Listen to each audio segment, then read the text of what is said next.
सभी को राम राम। आपका स्वागत है इस चैनल पर। आज अपने देखते हैं भारत के भौतिक प्रदेश का पार्ट 2। तो पहले हमने पढ़ लिया भारत का भौतिक प्रदेश का पहला पार्ट कर लिया। आज उसका दूसरा पार्ट अपने देखते हैं।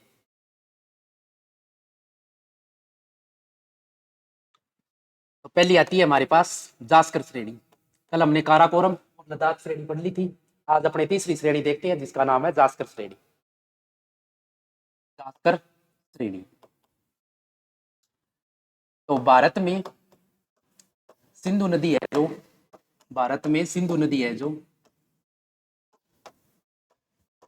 सिंधु नदी वह लद्दाख और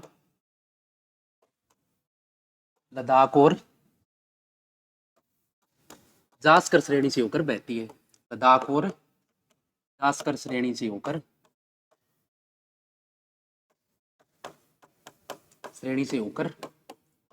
बहती है। अब अपने बात करते हैं कि भारत में सबसे ठंडा स्थान है वो कौन सा है। तो भारत में सबसे ठंडा स्थान है, उसका नाम है द्रास। क्या नाम है? द्रास। अब बात आती है कि द्रास है ये स्थान पड़ता कहाँ है। तो ये स्थान पड़ता है अपने लद्दाख के अंदर। कहाँ पड़ता है? लद्दाख के अंदर। ठीक है। और द्रास के अंदर सबसे कम बारिश होती है। सबसे कम बारिश होती है। बारिश होती है। ठीक है। अब अपने देखते हैं हिमालय को। भी हमारा हिमालय है वो कितने पार्टों में बंटा हुआ है। हिमालय, तो पहले बात आती है कि हिमालय का निर्माण है वो कौन से काल के अंदर हुआ है। हिमालय का निर्माण है वो कौन से काल में? तो हिमालय का निर्माण है वो तृतीयक काल में अंदर हुआ है। हिमालय का निर्माण है वो तृतीयक काल के अंदर हुआ है। लगभग अपने बात करें तो लगभग 60 से 70 मिलियन वर्ष पहले। 60 से 70 मिलियन वर्ष पहले। ठीक है। हिमालय का निर्माण है वो तृतीय काल में हुआ है और हिमालय है वो 60 से 70 मिलियन वर्ष पहले। अब बात आती है कि हिमालय की उत्पत्ति किससे मानी जाती है। हिमालय की उत्पत्ति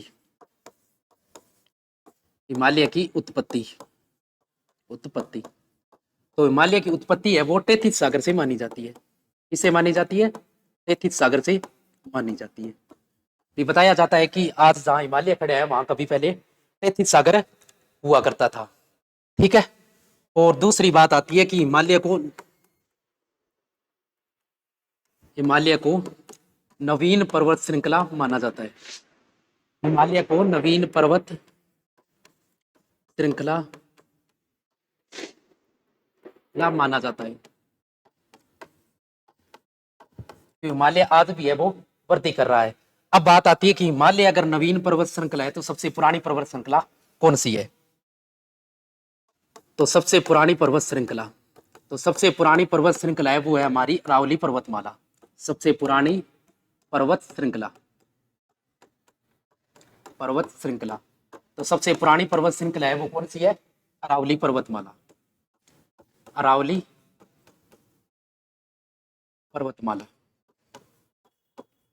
पर्वतमाला। अब बात आती है कि अरावली का निर्माण है वो किस काल में हुआ है। तो अरावली का निर्माण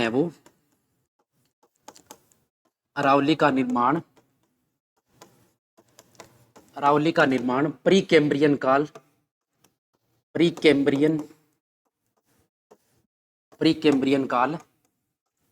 से माना जाता। अरावली का निर्माण है वो कौन से काल से माना जाता है? तो अरावली का निर्माण है वो प्री कैम्ब्रियन काल से माना जाता है। अब बात आती है कि हिमालय है वो कौन सी पर्वत श्रृंखला है। तो हिमालय है वो विश्व की तीसरी सबसे बड़ी पर्वत श्रृंखला है। हिमालय है वह विश्व की तीसरी सबसे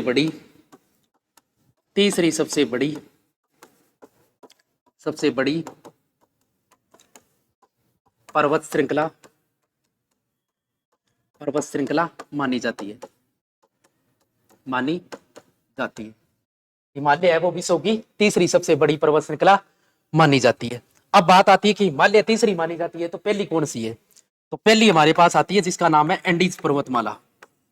एंडीज पर्वतमाला, एंडीज पर्वतमाला ये पड़ती है दक्षिणी अमेरिका के अंदर। कहां पड़ती है? दक्षिणी अमेरिका के अंदर, दक्षिणी अमेरिका के अंदर। ठीक है। एक आती है हमारे पास जिसका नाम है रॉकीज पर्वतमाला, रॉकीज पर्वतमाला, पर्वतमाला ये पड़ती है हमारे उत्तरी अमेरिका के अंदर। कहां पड़ती है? उत्तरी अमेरिका के अंदर, उत्तरी अमेरिका के अंदर। ठीक है। हिमालय वो तीसरी सबसे बड़ी पर्वत श्रृंखला है। अगर पहली दूसरी की बात करें तो पहली है एंडीज पर्वतमाला जो कहां पड़ती है? दक्षिणी अमेरिका में। और दूसरी कौन सी है? तो दूसरी है हमारे पास रॉकीज पर्वतमाला जो कहां पड़ती है? उत्तरी अमेरिका के अंदर। अब बात आती है कि हिमालय की लंबाई है वो कितनी है और चौड़ाई है वो कितनी है। हिमालय कौन कौन से क्षेत्र में फैला हुआ है? तो हिमालय की अपनी औसत ऊंचाई की बात करें, हिमालय की औसतन ऊंचाई, औसतन ऊंचाई, अगर हिमालय की औसतन ऊंचाई की बात करें तो वो है 6000 मीटर, 6000 मीटर। ठीक है। और हिमालय की सबसे ऊंची चोटी कौन सी है? तो हिमालय पर्वत की सबसे ऊंची चोटी, सबसे ऊंची चोटी माउंट एवरेस्ट है। कौन सी है? Mount Everest, mount Everest. ये माउंट एवरेस्ट कहां पड़ती है? तो ये पड़ती है नेपाल के अंदर। कहां पड़ती है? नेपाल के अंदर। और नेपाल में माउंट एवरेस्ट को क्या बोलते हैं? तो नेपाल में इसको बोलते हैं सागरमाथा। क्या बोलते हैं? सागरमाथा। अब अपने कुछ और पार्ट देखते हैं इसकी।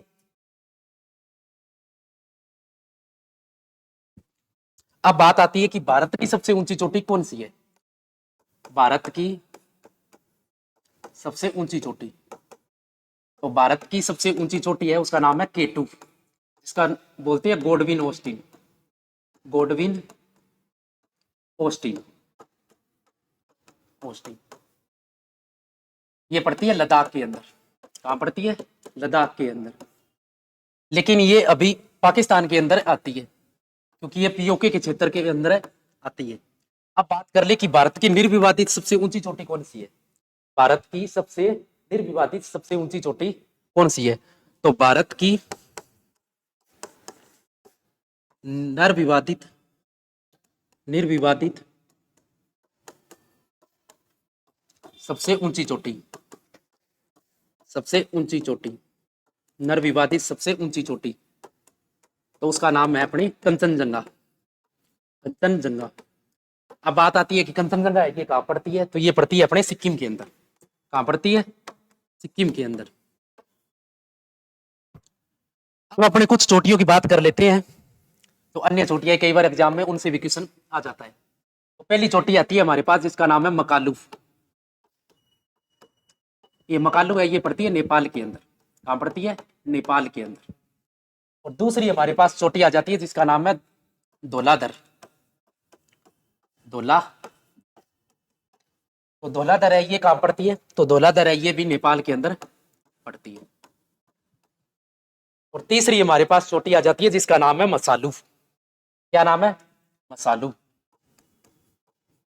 तो मसालू है ये भी कहां पर पड़ती है? तो मसालू है ये भी नेपाल के अंदर पड़ती है।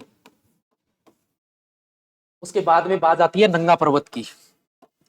नंगा पर्वत ये भी एक चोटी है। तो ये कहां पड़ती है? तो ये पड़ती है पाक अधिकृत क्षेत्र यानी पीओके क्षेत्र के अंदर।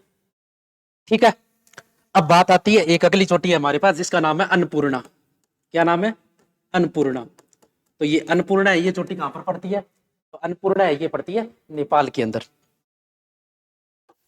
नेपाल के अंदर। और माउंट एवरेस्ट है वो भी कहां पर है? नेपाल के अंदर। माउंट एवरेस्ट है वो भी कहां पड़ता है? नेपाल के अंदर, नेपाल के अंदर। ठीक है। और कंचनजंगा है ये वाली चोटी कहां पड़ती है? तो कंचनजंगा चोटी है, ये पड़ती है हमारे भारत के अंदर। अरे भारत का ही राज्य पूछ ले तो सिक्किम। एक चोटी आती है जिसका नाम है नामचा बरवा। नामचा बरवा, तो ये नामचा बरवा कहाँ पड़ती है? तो नामचा बरवा चोटी है, ये पड़ती है अरुणाचल प्रदेश के अंदर। कहाँ पड़ती है? अरुणाचल प्रदेश के अंदर। अरुणाचल प्रदेश के अंदर। और नामचा बरवा चोटी के पास से कौन सी नदी भारत में एंट्री करती है? तो ब्रह्मपुत्र नदी है, वो भारत के अंदर एंट्री करती है। ठीक है, अब अपनी बात आ जाती है कुछ घाटियों की। अब अपने बात कर लेते हैं प्रमुख घाटियों की। भारत के अंदर प्रमुख घाटी कौन कौन सी है? प्रमुख घाटियां, कई बार एग्जाम में क्वेश्चन घाटियों से भी पूछ लेता है। ठीक है, तो पहली घाटी आती है हमारे पास, इसका नाम है कश्मीर घाटी। कश्मीर घाटी, तो कश्मीर घाटी है, ये पड़ती है अपने जम्मू कश्मीर के अंदर। कहाँ पड़ती है? जम्मू कश्मीर में। जम्मू कश्मीर में। उसके बाद में एक घाटी आती है जिसका नाम है कुल्लू कांगड़ा घाटी।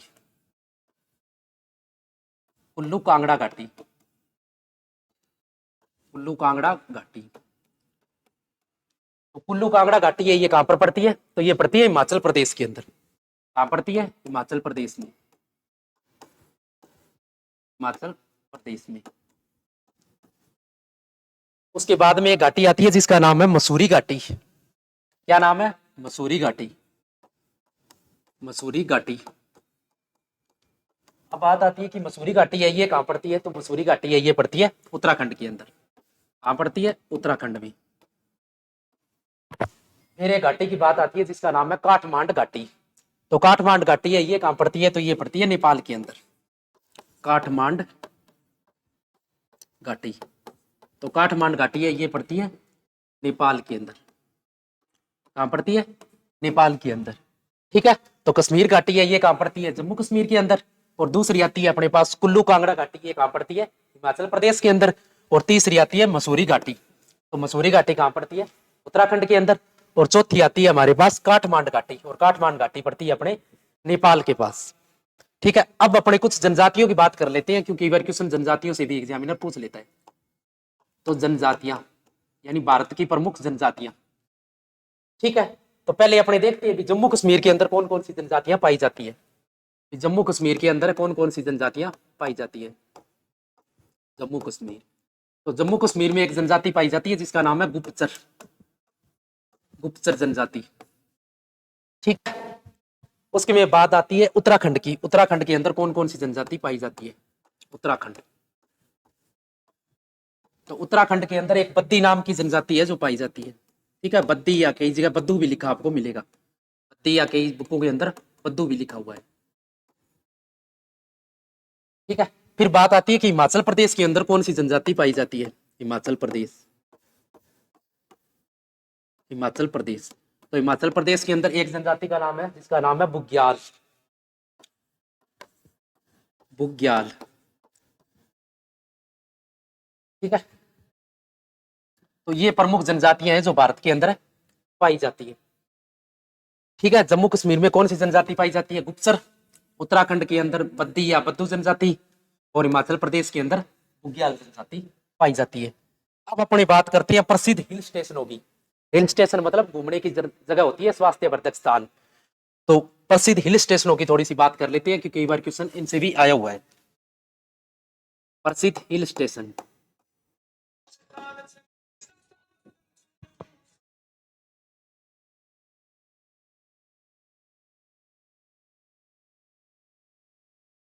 तो प्रसिद्ध हिल स्टेशन की अपनी बात है कर लेते हैं। हिल स्टेशन, तो पहले अपने देखते हैं कि जम्मू कश्मीर में कौन कौन से हिल स्टेशन है।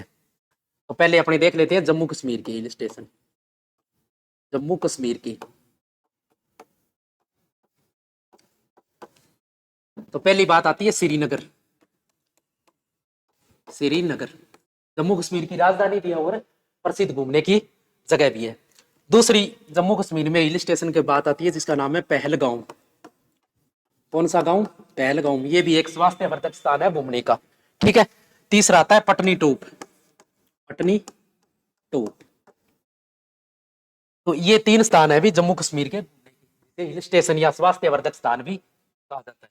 बाद में बात आती है हिमाचल प्रदेश के अंदर कौन कौन से स्थान है। हिमाचल प्रदेश के अंदर, हिमाचल प्रदेश, तो एक तो भी फेमस जगह है जो आपने भी सुन रखी है, शिमला।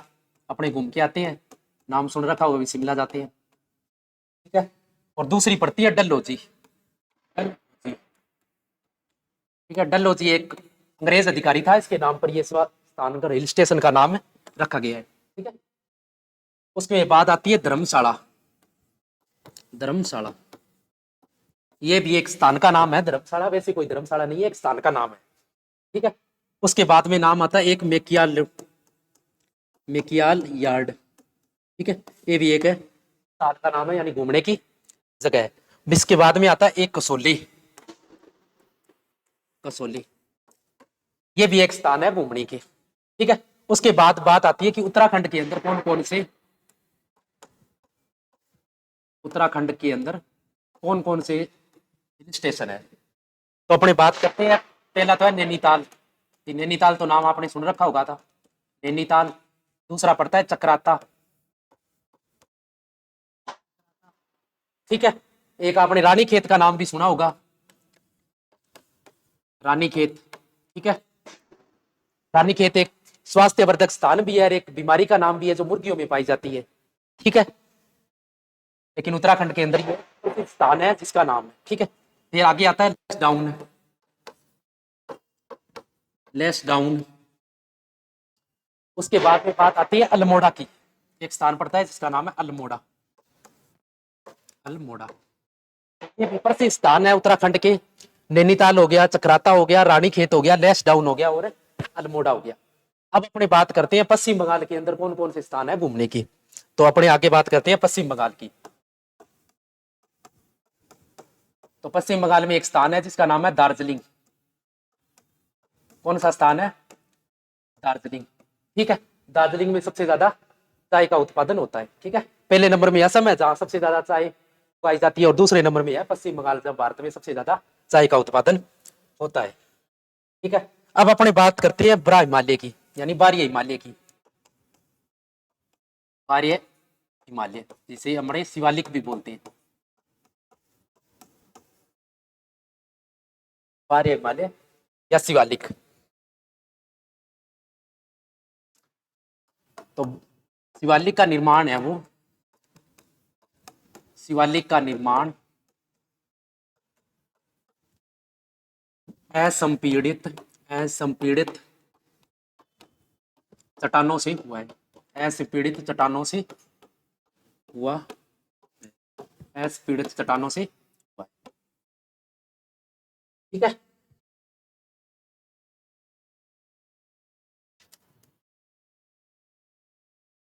अब अपने प्रमुख पहाड़ियां पढ़ लेते हैं, ठीक है। कुछ पहाड़ियों के नाम अपने देख लेते हैं, प्रमुख पहाड़ियां, प्रमुख पहाड़ियां,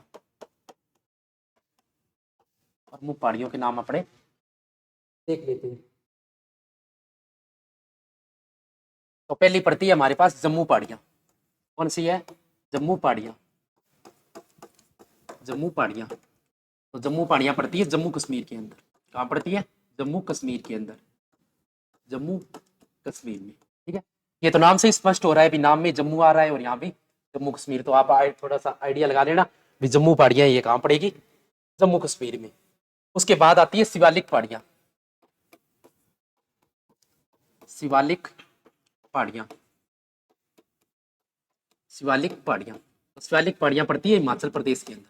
कहाँ पड़ती है, हिमाचल प्रदेश में, हिमाचल प्रदेश में शिवालिक पहाड़ियां कहाँ पड़ती है, हिमाचल प्रदेश के अंदर। फिर बात आती है चूरिया मुरिया की पहाड़ियां। अगली है अपने पास चूरिया मुरिया की पहाड़ियां, चूरिया मुरिया की पहाड़ियां। तो चूरिया मुरिया की पहाड़ियां ये कहाँ पड़ती है, तो चूरिया मुरिया की पहाड़ियां पड़ती है नेपाल के अंदर। कहाँ पड़ती है, नेपाल के अंदर। उसके बाद में बात आती है डाफला, मीरी,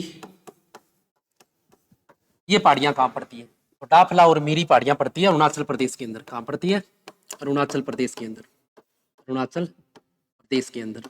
डाफला और मीरी पहाड़ियां कहाँ पड़ती है, अरुणाचल प्रदेश के अंदर, ठीक है।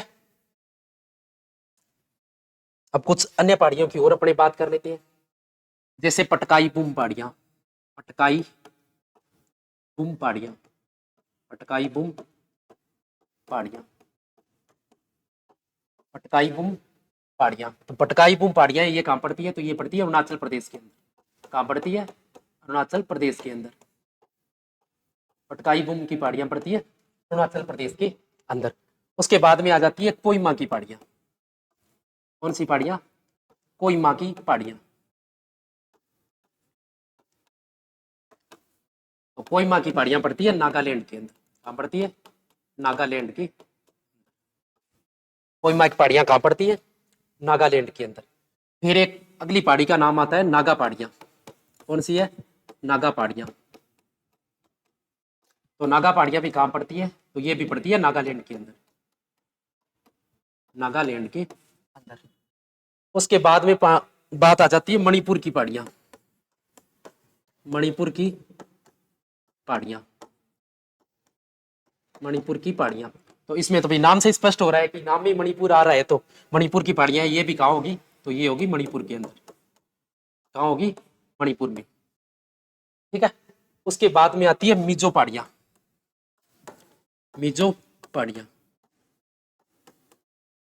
मिजो पहाड़ियां।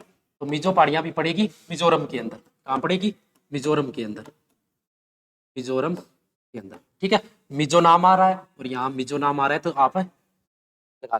ठीक है, आइडिया। उसके बाद आती है गारो खासी जयंतियां पहाड़ियां, गारो खासी और जयंतियां,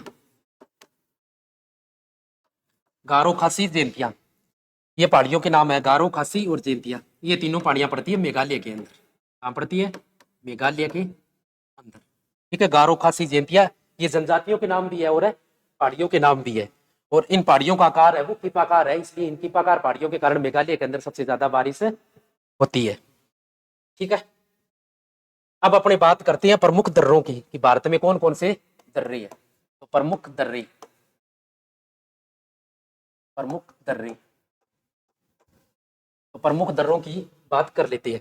तो पहले आपने देख लेते हैं जम्मू कश्मीर के अंदर कौन कौन से दर्रे हैं। जम्मू कश्मीर के दर्रे, जम्मू कश्मीर के दर्रे। ठीक है। तो पहला जम्मू कश्मीर में दर्रा आता है, उसका नाम है बुर्जिल दर्रा। कौन सा दर्रा है, बुर्जिल दर्रा, बुर्जिल दर्रा। तो बुर्जिल दर्रा कहाँ पड़ता है, जम्मू कश्मीर में।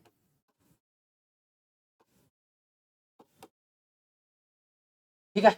और दूसरा आता है हमारे पास पीर पंजाल दर्रा। कौन सा आता है, पीर पंजाल दर्रा। तो पीर पंजाल दर्रा है, ये भी कहाँ पड़ता है, तो ये भी पड़ता है जम्मू कश्मीर के अंदर। उसके बाद में आता है बनियाल दर्रा। कौन सा आता है, बनिहाल दर्रा, बनियाल दर्रा। तो बनियाल दर्रा है, ये भी कहाँ पड़ता है, तो ये भी पड़ता है अपने जम्मू कश्मीर के अंदर। उसके बाद में बात आती है जोजिला दर्रा। नेक्स्ट कौन सा है, जोजिला दर्रा। तो जोजिला दर्रा है, ये भी कहाँ पड़ता है, तो ये भी पड़ता है जम्मू कश्मीर के अंदर। अब अपने बात करते हैं लद्दाख के दर्रों को। तो आगे कौन से अपने, लद्दाख के दर्रे, लद्दाख के दर्रे। तो अब अपने बात कर लेते हैं लद्दाख के दर्रों की। तो पहला दर्रा आता है लद्दाख के अंदर, जिसका नाम है काराकोरम दर्रा, काराकोरम दर्रा। ये पड़ता है लद्दाख के अंदर और भारत का सबसे ऊंचा दर्रा है। क्या है ये, भारत का सबसे ऊंचा दर्रा, भारत का सबसे ऊंचा दर्रा काराकोरम दर्रा है, ये भारत का सबसे ऊंचा दर्रा है। उसके बाद बात आती है देपसांग दर्रा। अगला कौन सा आता है, देपसांग दर्रा। तो देपसांग दर्रा है, ये भी कहाँ पड़ता है, तो ये भी पड़ता है लद्दाख के अंदर, लद्दाख के अंदर। उसके बाद बात आती है जराला दर्रा। कौन सा है, जराला दर्रा। तो जराला दर्रा है, ये भी कहाँ पड़ता है, ये भी पड़ता है लद्दाख के अंदर। कहाँ पड़ता है, लद्दाख के अंदर। जराला दर्रा है, ये भी पड़ता है लद्दाख के अंदर। उसके बाद में बात आती है लालना दर्रा। कौन सा है, लालना दर्रा। तो लालना दर्रा है, ये भी कहाँ पड़ता है, ये भी पड़ता है लद्दाख के अंदर। कहाँ पड़ता है, लद्दाख के अंदर। उसके बाद बात आती है खारदुंगला। नेक्स्ट कौन सा है? खारदुंगला दर्रा। खारदुंगला दर्रा। तो खारदुंगला दर्रा ये भी कहाँ पड़ता है? तो ये भी पड़ता है लद्दाख के अंदर। कहाँ पड़ता है? लद्दाख के अंदर। उसके बाद बात आती है चांगला दर्रा। अगला कौन सा है? चांगला दर्रा। तो चांगला दर्रा है ये भी कहाँ पड़ता है? ये भी पड़ता है लद्दाख के अंदर। लद्दाख की, ठीक है। तो ये अपने लद्दाख के दर्रे होगी भी। पहला है काराकोरम दर्रा, ये भारत का सबसे ऊंचा दर्रा है। उसके बाद बात आती है देपसांग दर्रा। तो देपसांग है ये दर्रा लद्दाख के अंदर पड़ता है। और तीसरा दर्रा आता है अपने पास जराला दर्रा। तो ये भी कहाँ पड़ता है? लद्दाख में। और उसके बाद में आता है लालना दर्रा। तो लालना दर्रा भी कहाँ पड़ता है? लद्दाख में। और आगे आता है खारदुंगला दर्रा। तो खारदुंगला दर्रा है ये भी कहाँ पड़ता है? लद्दाख के अंदर। और चांगला दर्रा है ये भी कहाँ पड़ता है? लद्दाख के अंदर। ठीक है। तो काराकोरम दर्रा है ये एक बार एग्जाम के अंदर भी पूछा हुआ है कि भारत का सबसे ऊंचा दर्रा कौन सा है, तो वो है काराकोरम दर्रा। और काराकोरम दर्रा कहाँ पड़ता है? लद्दाख के अंदर। अब अपने बात करते हैं हिमाचल प्रदेश के दर्रे। हिमाचल प्रदेश के अंदर कौन कौन से दर्रे हैं? हिमाचल प्रदेश के दर्रे। हिमाचल प्रदेश के दर्रे। हिमाचल प्रदेश के अंदर कौन कौन से दर्रे है? तो हिमाचल प्रदेश के अंदर पहला दर्रा का नाम आता है बारालाचला दर्रा। कौन सा है? बारालाचला। बारालाचला दर्रा। तो बारालाचला दर्रा ये कहां पड़ता है? तो ये पड़ता है हिमाचल प्रदेश के अंदर। हिमाचल प्रदेश में बारालाचला दर्रा ये कहां पड़ता है? हिमाचल प्रदेश के अंदर। उसके बाद में बात आती है रोहतांग दर्रा। नेक्स्ट कौन सा है? रोहतांग दर्रा। रोहतांग दर्रा। तो रोहतांग दर्रा ये भी कहां पड़ता है? तो ये भी पड़ता है अपने हिमाचल प्रदेश के अंदर। उसके बाद बात आती है सिपकिला दर्रा।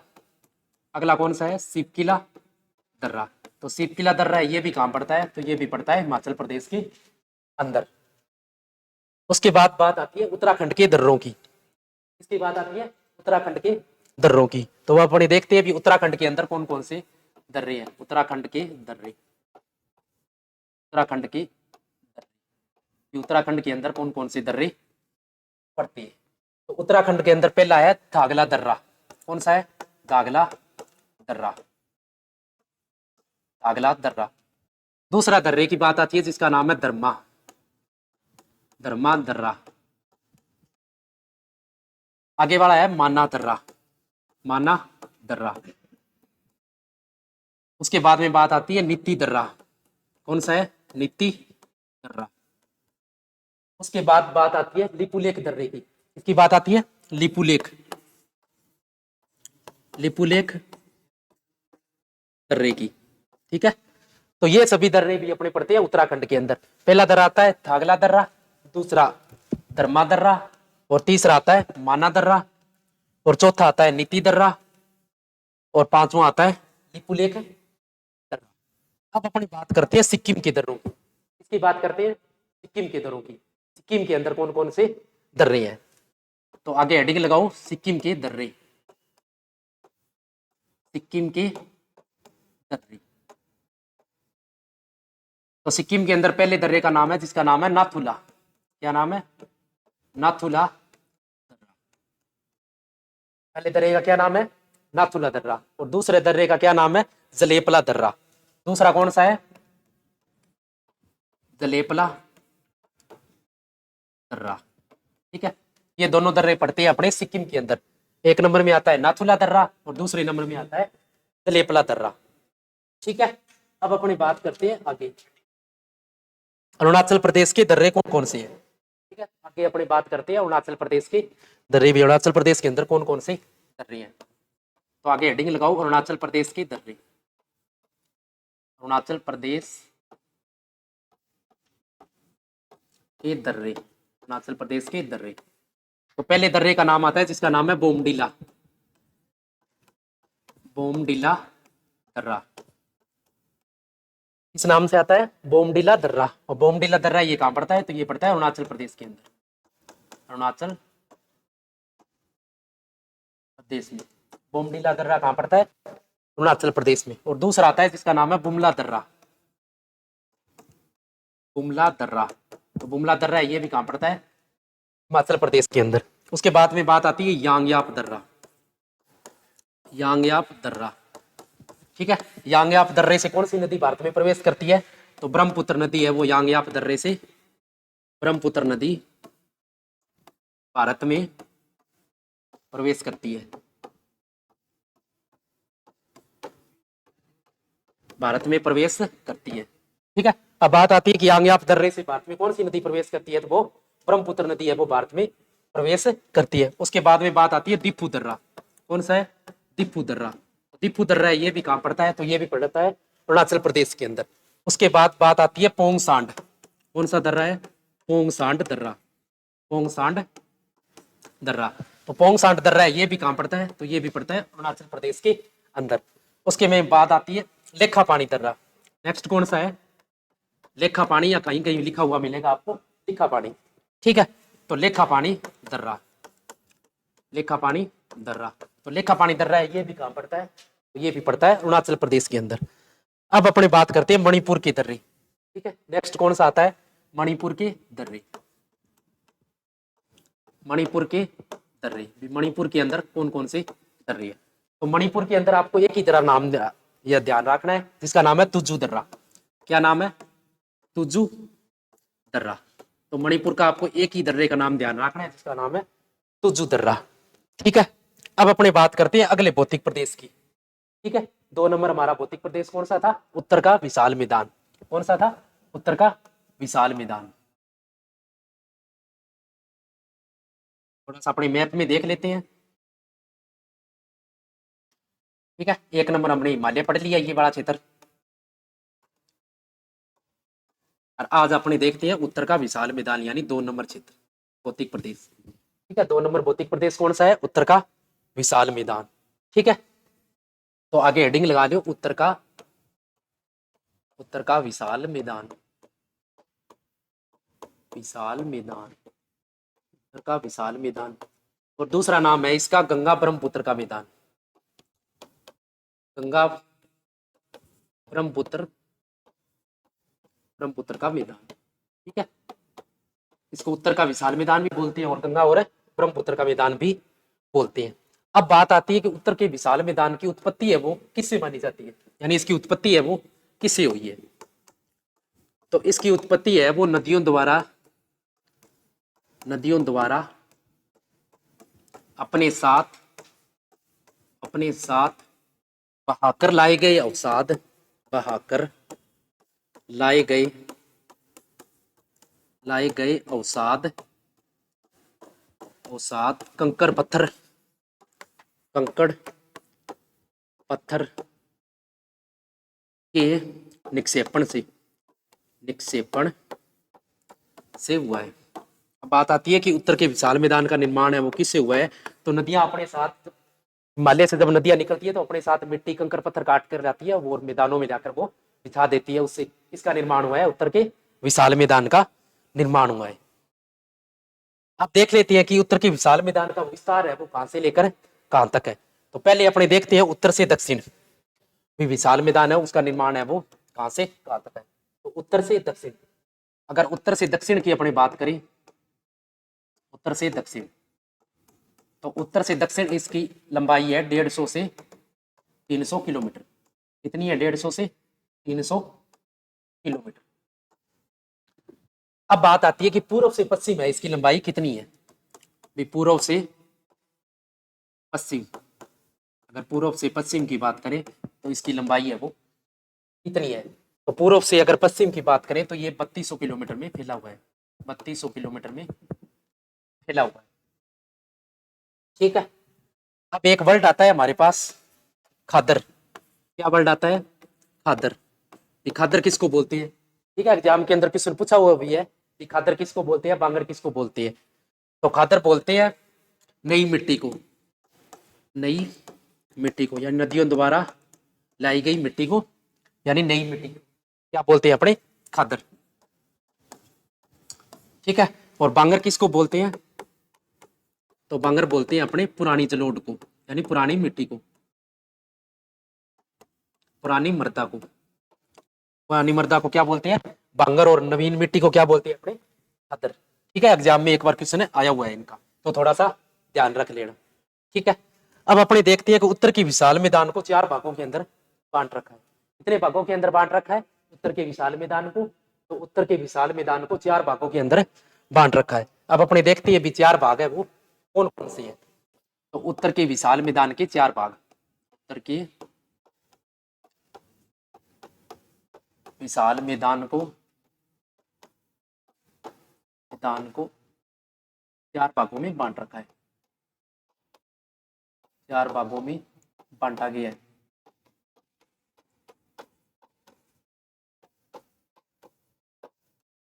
ठीक है, तो अपने थोड़ा सा मैप से देख लेते हैं।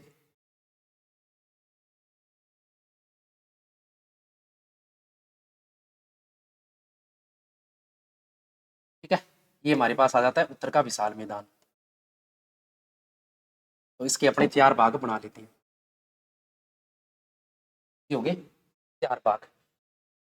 तो पहला आता है हमारे पास पंजाब का मैदान। एक नंबर कौन सा आता है? पंजाब का मैदान, पंजाब का मैदान। एक नंबर में आ जाता है अपने पास पंजाब का मैदान। और 2 नंबर में आ जाता है हमारे पास राजस्थान का मैदान, राजस्थान का मैदान। 2 नंबर के अंदर आ जाता है राजस्थान का मैदान। ठीक है, और 3 नंबर में अपने पास आ जाता है गंगा का मैदान। किसका? गंगा का मैदान,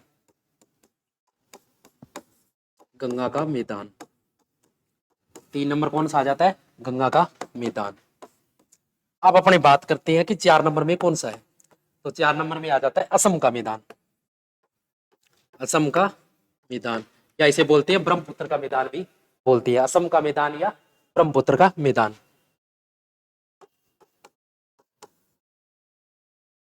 ठीक है, तो ये भी उत्तर के विशाल मैदान को अपने 4 भागों में बांटकर पढ़ते हैं। पहला कौन सा है? पंजाब का मैदान, और दूसरा कौन सा है? राजस्थान का मैदान, और तीसरा कौन सा है? गंगा का मैदान, और चौथा कौन सा है? असम का मैदान। ठीक है, तो आज अपने इस वीडियो में इतना ही पढ़ेंगे, बाकी नेक्स्ट अपने कल अगली वीडियो के अंदर देखेंगे। तो सभी को राम राम, सत श्री अकाल।